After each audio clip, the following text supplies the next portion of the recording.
గుమ్మడికాయ ముక్కలు ముందు చెప్తాను. గుమ్మడికాయ చూసావు కదా, ఏ కలర్ లో ఉంది? సేమ్ దాని కలర్ లో ఉన్నాయి. అది నీ కలరా మెంటల్ మొహం? పచ్చగా ఉంది కదా. కొన్ని గుమ్మడికాయలు చూడు, ఈ గుమ్మడికి ఈ కలర్ ఉంటాయి కదా. మనకి కూర వండినప్పుడు ఏం చేయాలంటే పచ్చగా ఉన్న కాయని తీసుకోవాలి. పచ్చగా ఉన్నాయి ఎందుకు? కూర బాగుంటది, టేస్ట్ ఉంటుంది. చూడు ఎలా ఉంది, రెడ్డిష్ ఎల్లోష్ గా ఉంది కదా. ఇలా ఉంటే కూరకు బాగుంటుంది అనమాట. ఆ కూర బాగోదని కాదు కానీ ఇది టేస్ట్ ఎక్కువ ఉంటుంది. అందుకని మనం చికెన్ కాంబినేషన్ ఉన్నప్పుడు ఈ కలర్ ఉన్న కాయనే తీసుకోవాలి. ఇది గుమ్మడికాయ, బూడిద గుమ్మడికాయ కాదు, మళ్ళీ మామూలు గుమ్మడికాయ. ఇది అయిపోయింది కదా. దీంట్లోకి మనం పొడి కొట్టుకోవాలరా, మసాలా పొడి. పాన్ తీసుకో, పోయేంటి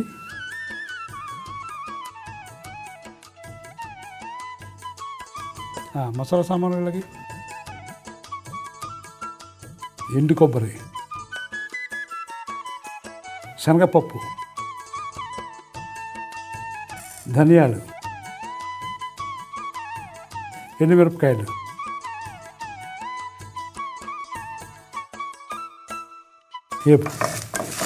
అమ్మాయి చూస్తున్నావా? చూస్తానే కాక రే అయిపోయింది రా, పొయ్యి కట్టి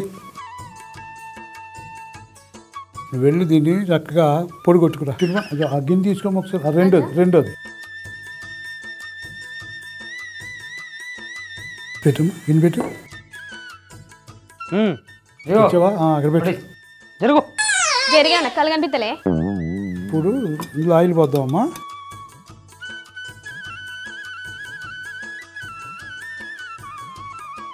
ఉల్లిపాయ ముక్కలు ప్లేట్ ఎలాగి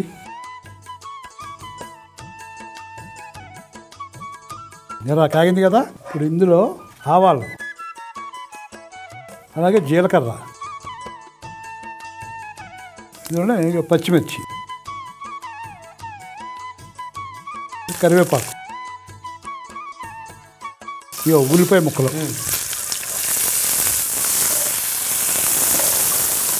కొంచెం ఉప్పు వేద్దాం, తొందరగా ఏగుద్ది.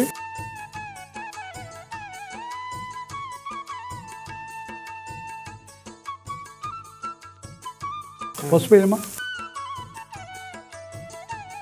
అల్లం వెల్లుల్లి కూడా వేసి,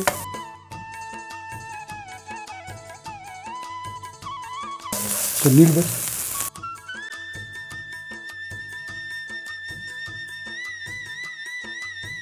ముందు ఏం చేయాలంటే మనం గుమ్మడికాయ ముక్కలు వేసుకోవాలి. చెప్పాను గుర్తుందా?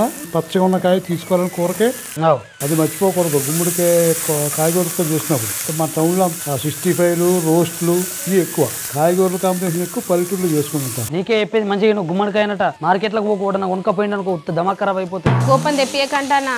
నీళ్ళు పోయి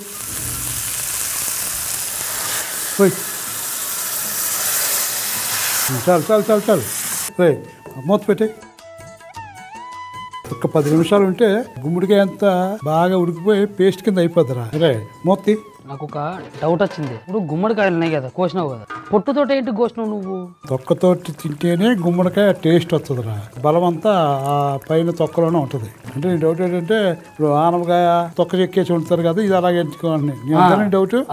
గుమ్మడికాయ మాత్రం పైన చెక్కు తీయకుండానే వండుకోవాలి. సాధారణంగా ఎవరు తొక్క తీరు, ఎవరో తెలియని వాళ్ళు ఏమన్నా తీయరేమో తప్ప గుమ్మడికాయ గురించి తెలిసిన వాళ్ళు ఎవరు కూడా పైన చెక్కు తీరు. పల్లెటూళ్ళు అసలు తీరు. కొంచెం కారం వేస్తున్నావురా. టమాటా ముక్కలు కూడా వేసేద్దాం అమ్మా.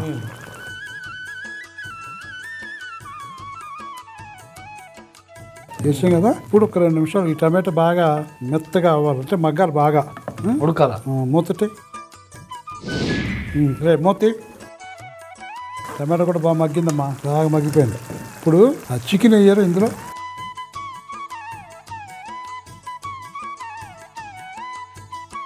ఇప్పుడు ఇందాక పొడి కొట్టుకొచ్చావు కదరా, దీంట్లో మసాలా పొడి, ఆ పొడి కూడా వేసి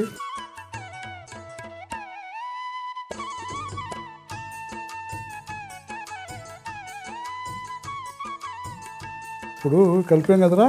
ఈ చికెన్లో కూడా నీళ్ళు వస్తాయి. మూత పెట్టేసి ఒక్క 15 నిమిషాలు ఉడికితే గుమ్మడికాయ చికెన్ రెడీ. మూత పెట్టాయి. మూతిరా, ఇంకా ఉడకాలరా ఇది. మూత పెట్టే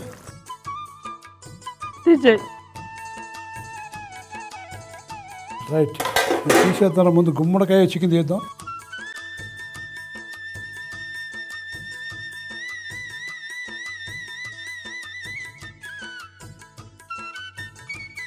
కొత్తిమీర జల్లు కొంచెం. ముందుగా ఒక ప్యాన్ పెట్టుకొని దాంట్లో ఎండు కొబ్బరి, శనగపప్పు, ధనియాలు, ఎండుమిర్చి వేసి మంచిగా వేయించి పొడి చేసుకొని పక్కకు పెట్టుకోవాలి. ఇక ఇది అయినాక ఒక గిన్నె పెట్టుకొని దాంట్లో కొంచెం నూనె, ఆవాలు, జీలకర్ర, పచ్చిమిర్చి, కళ్యామాకు, ఉల్లిగడ్డలు, ఉప్పు, పసుపు, అల్లం వెల్లుల్లి, నీళ్లు, గుమ్మడికాయ ముక్కలు, మళ్ళా నీళ్లు పోసి కొంచెం సేపు మగ్గించుకోవాలి. ఇక ఇది కాగానే అలా కొంచెం కారం, టమాటాలు వేసి మంచిగా వేయించినాక చికెన్ వేయాలి. చికెన్ వేసినాక కొంచెం మసాలా పొడి వేసి ఒక్క 15 నిమిషాలు బందాబస్తు ఉడికించుకుంటే గుమ్మడికాయ చికెన్ రెడీ.